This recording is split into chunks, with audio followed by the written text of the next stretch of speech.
Isa, Josh, laro tayo. Sige. Anong lalaroin natin? Tumbang baso. Okay, tara. Yay!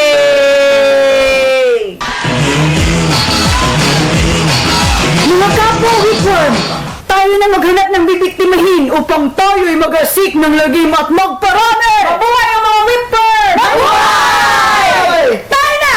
Sabay!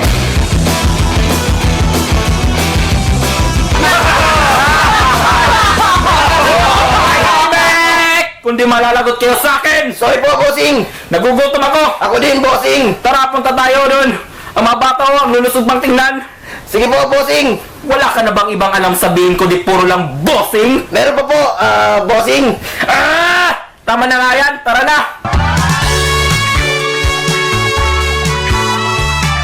Magandang gabi, Araneta! Gaga, kita mo na umaga pa? Tsaka, nandito tayo sa palengke. Ano ba, Curl? Na-feel ko lang yung moment. Anyway, ano ulit as chika ngayon? Ay, naku, Mana! Nandito na si Pumipyolo! Talaga? Saan? Ayun o! Yung nakulo! Ay! Shaba ni Papa! Ako yung girl! May chika ngayon! Ano yung girl? Yung mga hooper tsaka whipworm, pupunta na sa may playground ngayon! OMG, baka may artista dun. I know, right? Ano ba bang hinintay natin? Goggles na!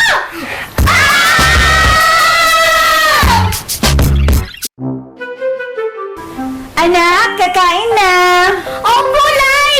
Huwag kalimutang maghugas ng mga kamay, ha? Gutom na ako eh! Tsaka, mukhang malinis naman ang mga kamay ko ah! Di naman kaya ako maghugas ng kamay! Tapos na po, Nay! Sulong! Fly, fly, fly na!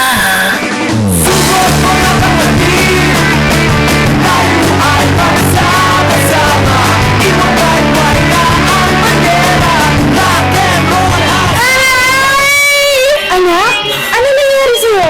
Okay ka lang ba? Nay! Ang sakit po ng chin ko! Party, party!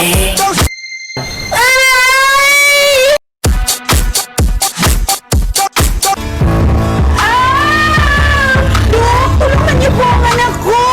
Opo, misis! Ano ba nangyari sa iyo, ha? Masakit po ang chin ko! Sige ha. Susuriin muna kita para matukoy natin ang problema. Tsaka kita bibigyan ng gamot para dyan, ha? Isa, ayon sa resulta ng aming pagsusuri, may mga bulati sa tiyan mo. Ganito ang itsura ng bulating pumasok sa katawan mo. Ay! Kadiri pala yung duk eh! Ugaling maghugas ng kamay bago kumain, ha? Tsaka pagkatapos umamit ang palikuran. At dapat malinis palagi ang kapaligiran. Kumain ka muna, ha? Tsaka inumin itong Mebendazole. Ano yan? May babarating, oh? Ah! Ano ba to? Nahihilo ako! Gamot pa to! Da, malamang. Oh, hindi!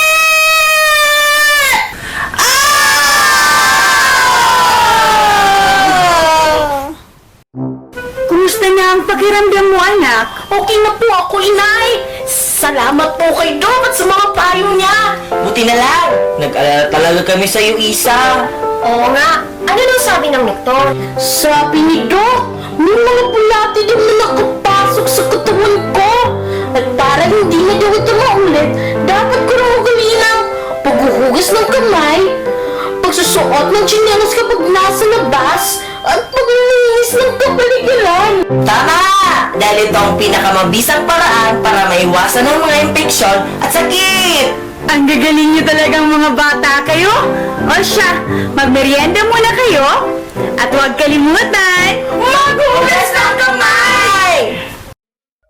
Okay mga kids, sabay-sabay tayong maghugas ng kamay!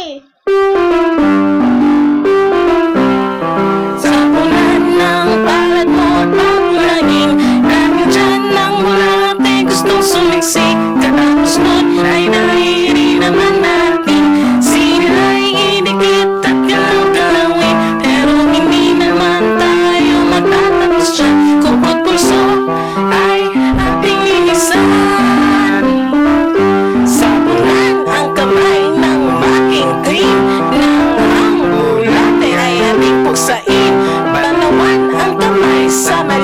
na tubig